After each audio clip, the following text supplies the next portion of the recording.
I was on a week-long hunting trip, and I was staying in my uncle's cabin in the dead middle of winter.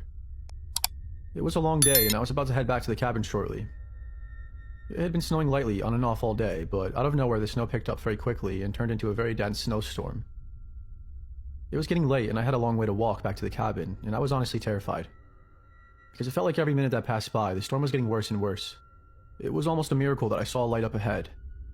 It was a really bright light, but it shines dimly from where I could see, just enough for me to notice it. As I got closer, I soon realized it was another cabin. My adrenaline instantly sparked, and I was happy to have found potential shelter. I would have had to walk miles upon miles in that blizzard to get back to my uncle's cabin, and I would have been screwed. I thought for sure I would have found myself lost in the blizzard searching for my cabin, had I taken that route instead. Knowing what I know now, though, and with what happened to me, I wish I would have just manned the fuck up and found my way back to my cabin. But I could barely even see what was in front of me, and ultimately, that played a huge part in the final decision of me trying to get in contact with whoever was inside. I was just hoping my luck wouldn't have run out completely. What was the chance this guy was actually going to be a serial killer or something like that? I convinced myself that shelter was worth the risk. I approached the cabin and I knocked on the door. I heard footsteps that seemed like they were getting closer to me. I waited another 30 seconds maybe and politely knocked once again. The man opened the door and I explained to him my situation. He let me in with open arms and let me stay for the night, surprisingly. I told him I would be gone first thing in the morning. This guy kind of gave me the creeps, but being totally serious here, I wasn't that worried about it. People out here were known for being that way. Not necessarily creepy, but I could sense he wasn't the extroverted type, let me just put it that way. He barely spoke to me at all. He gave me a pillow and told me I could sleep on his couch in the main room. I tried making small talk with him, but that didn't go very well. I didn't want to bother him, so I thanked him once again for letting me stay, and I told him I was going to try and get some rest. I laid my head down on the pillow, and I was getting ready to relax. The man was now standing behind me, so he was completely out of my sight.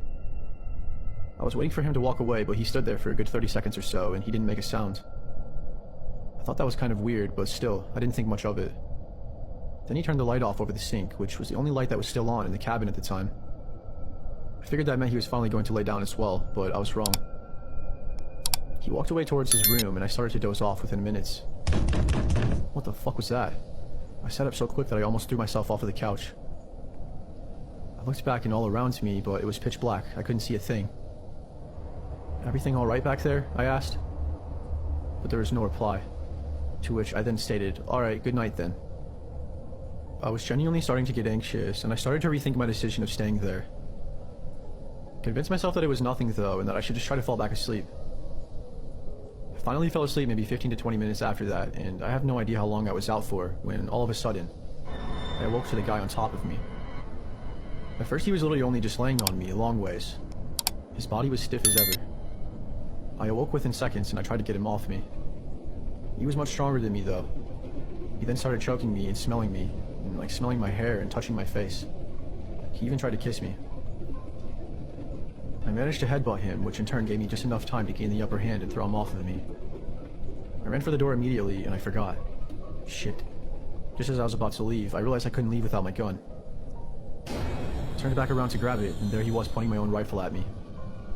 I was close enough to him, and fast enough that I managed to duck and weave and disarm the man. He was a bit older, and that gave me the confidence to do what I had done. I hit him with the butt of my rifle, and I ran out the door. It was still snowing out really bad, but I could tell that it lightened up just a bit. It was a long night, and it took me hours to find my cabin as I had to walk at least 2 miles. And that's if I took a linear path to the cabin. I was walking around aimlessly for quite some time, just winging it, in 7 to 8 inches of snow in the middle of the night, with a snowstorm clouding my vision on top of that. I later found out from the police that the person who owned that cabin had mysteriously disappeared years ago, and no one has owned it since.